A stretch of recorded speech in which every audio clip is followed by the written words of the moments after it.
Gipaniguro ni Police Brigadier General de Bolsina sa mga tagan og seguridad. Si Governor Gwendolyn Garcia nining pagbalik ni Capitolio. Nunot nini hatagan og duha ka police close-in security ang gobernadora.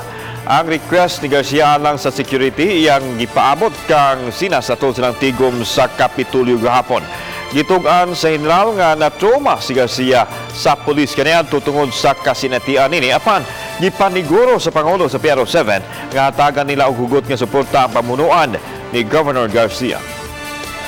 She's now asking kung pwede na daw siya matagaan og duha ka close-in security. Which I really did, yes. Sabi ko, ma'am, you're already elected governor and think you're entitled for 2. Ang istorya niya, alam mo, for the last 5 to 6 years, wag siya magkakaroon, nagkatrama siya. And I promise siya, ma'am, this is high time that you have to trust the PNP because we have to work. Because without trust, we could not work and move forward. And sabi ko sa'yo,